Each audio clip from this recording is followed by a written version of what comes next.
Bonjour à tous et bienvenue pour un nouveau 2 minutes pour comprendre d'SFP Collectivité. Aujourd'hui, l'effet ciseau.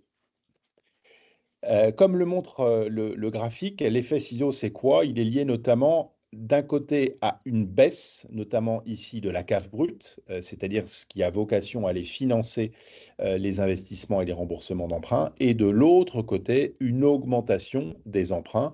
Et on voit bien que plus on s'oriente ici vers l'angle du ciseau, et plus la situation de la collectivité va venir délicate. Ça se traduit par quoi? Par une CAF nette qui va être de plus en plus faible et aura de plus en plus de difficultés à autofinancer certains projets d'investissement.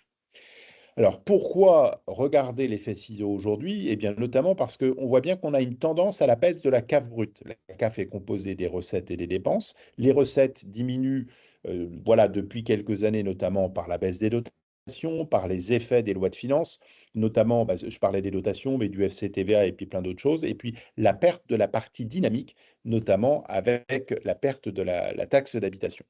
Dans le même temps, il y a eu l'inflation, donc qui fait que les choses coûtent plus cher, il y a plus de dépenses, le point d'indice, les augmentations des taux d'intérêt, tout ça font que moins de recettes, plus de dépenses, eh bien, on a le premier effet qui se coule, entre guillemets, de l'effet ciseau. En face, nous avons des équipes qui ont été élues avec un programme, qui souhaitent naturellement réaliser ce programme.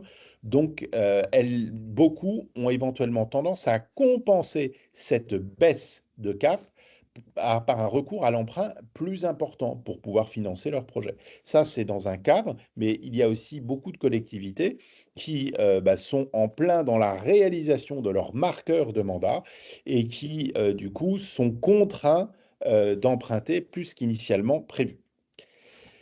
Pour éviter tout ça, eh bien, c'est vraiment que la collectivité se dote d'une prospective, donc avec un PPI et un PPF.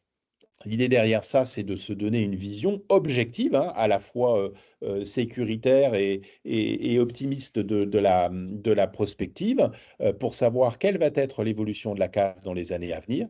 Et en fonction de cette évolution de la CAF, pouvoir fixer son rythme de projet d'investissement et de recours à l'emprunt sans dégrader la santé financière de la collectivité. Le deuxième conseil, c'est notamment pour les gros projets, eh bien, de pouvoir constituer une réserve sur plusieurs années pour limiter le recours à l'emprunt. Un exemple, si dans un projet initial, il y avait un recours à l'emprunt à concurrence d'1,5 million et que la collectivité a réussi à mettre pendant plusieurs années, on va mettre 600 000 euros de côté, eh bien, inévitablement, le recours à l'emprunt va passer d'1,5 million à 900 000 euros et donc va moins impacter les équilibres financiers de la collectivité. C'était donc l'effet ciseau et à très bientôt pour un nouveau 2 minutes pour comprendre des CFP collectivités. Bonne fin de journée. Merci, au revoir.